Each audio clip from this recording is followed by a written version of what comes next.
गांव चंद्रपुर हरियाली से घिरा एक छोटा सा गांव था। यहाँ बच्चे खुली हवा में खेलते, पेड़ों पर चढ़ते और नदियों में मछलियां पकड़ते। उनमें से सबसे शरारती था मोंटी, 10 साल का लड़का, जिसकी सबसे अच्छी दोस्त थी एक छोटी सी लोमड़ी, सशु। सशु कोई आम लोमड़ी नहीं थी। वो इंसानों की बातें समझती थी और मोंटी से इशारों में बात कर लेती थी। गांव के लोग उसे जंगल की आत्मा मानते थे।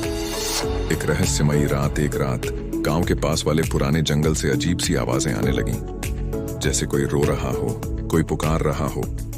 अगले दिन गांव के बुजुर्गों ने कहा कि वो आवाज नीले वृक्ष से आ रही है, जो जंगल के सबसे गहरे हिस्से में था, जहां कोई नहीं जाता। लेकिन मोंटी ने तय कर लिया कि वो वहां जाएगा। उसके साथ गई उसकी दोस्त गीता, बल्ली और सशु।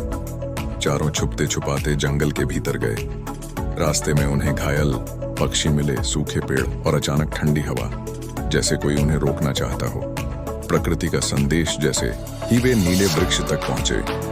उन्होंने देखा कि पेड़ के नीचे एक छोटा बच्चा बैठा था, जो रो रहा था। लेकिन जैसे ही मोंटी उसके पास गया, बच्चा गायब हो गया। सशु जोर से चिल्लाई और एक गहरी आवाज जंगल में गूंजी, इस जंगल को बचाओ, इंसान ने हमें रुला दिया है। सभी डर के मारे कांपने लगे।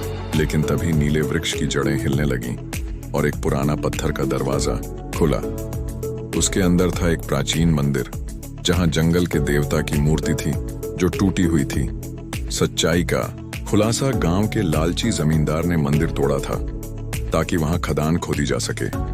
उसी दिन से जंगल में अजीब घटनाएं शुरू हुई थीं। देवता की आत्मा अब सशु के रूप में गांव वालों को संदेश दे रही थी। मोंटी और उसके दोस्तों ने तय किया कि मंदिर की मरम्मत करेंगे और गांव वालों को सच्चाई बताएंगे। उन्होंने गांव के बच्चों के साथ मिलकर मंदिर को फिर से खड़ा किया।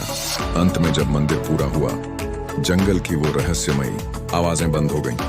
पक्षी लौट आए, पेड़ फिर से हरे हो गए और सबसे बड़ी बात, सशु ने मोंटी को आखिरी बार देखा और जंगल की ओर चली गई हमेशा के लिए। गांव में आज भी कहा जाता है, जब बच्चे सच्चे दिल से प्रकृति से जुड़ते हैं तो जंगल बोलने लगता है।